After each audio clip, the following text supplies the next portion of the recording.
Hello, my name is Abyano Lewis, and this is my creative critical reflection. Alright, to introduce the team, I'm Abyano Lewis. I was responsible for the script writing for the film. Alexander Arnold was responsible for the cinematography. He was mostly recording every scene and all that. Aaliyah Pierre, she was responsible for storyboarding. She wrote like half of what the shots drew. She drew half of the shots for the film, and I also drew the other half of the shots with the storyboard. And she basically came up for the idea of the film, and it was up to me to actually write out the script for it. For the general film overview, it's horror. It's set in our school, and the general plot synopsis would be the hooded killer chases down and murders 3 kids in the school. And as you can see, we can see the poster right there. One by One, I See You. A film by Creek Productions, directed by me. And you can see my teammates' names down there. Alright, for general horror conventions, you have your usual hooded or masked figure as the antagonist. And the killer is usually a man with like a large figure. Think of Jason or Michael Myers. Those are usually just unstoppable forces. But in our film, it's instead a girl, opposite to what usual killers you would see in films.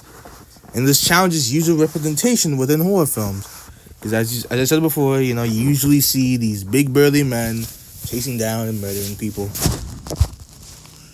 For a mission scene, horror films are usually very dimly lit. In the actual film, when I finished editing, I did give it a grayscale. But when we were filming, it was, in daytime, in broad daylight. So the film does go against like normal horror conventions, as it just takes place in a packed school in broad daylight with many possible witnesses, but that really isn't mentioned within the film itself. For sound, usually horror films have like eerie ambience playing during certain scenes, and only does like when something big happens, there's the sound start to build up to like some jump scare or something like that, some surprising scene that's supposed to happen. For audience engagement, it kind of the killer being family leaves the audience questioning how is this teenage girl such a monstrous force that's able to kill like all these people effortlessly? Because the human body is pretty strong, so how does she have that much strength within her?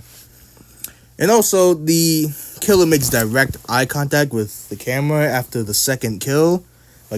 Not after, but before the second kill. She makes direct eye contact with the camera. It kind of makes it feel like she knows the viewer is there and she is watching them. For the film distribution, we would rather like some sort of distribution company that specializes in indie film distribution, and the two that come to mind is Bayview Entertainment and Breaking Glass Pictures. And for how it would be released, a theatrical release would be preferred, and then we can move it on to streaming services so it can reach a wider audience. Our target audience, the film is mostly aimed at ages between 16 to 24, the usual teenage age, and then like an audience that enjoys the usual slasher films. Think of Halloween or Friday the 13th, stuff like that, with Jason, Michael Myers, just the usual classic slasher.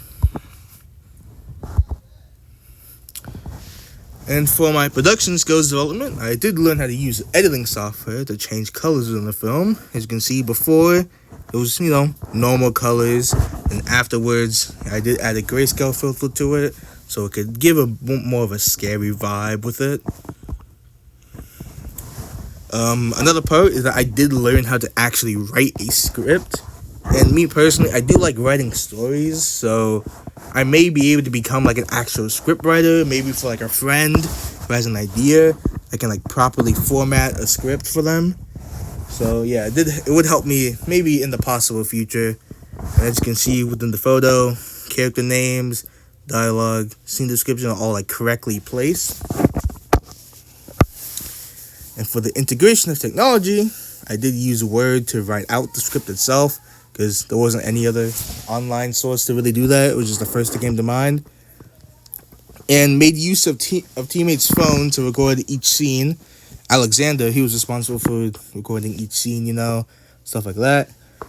And Alexander, he also, I forgot to mention, he did create the poster. He did most of the work for the poster. He used Canva to do that.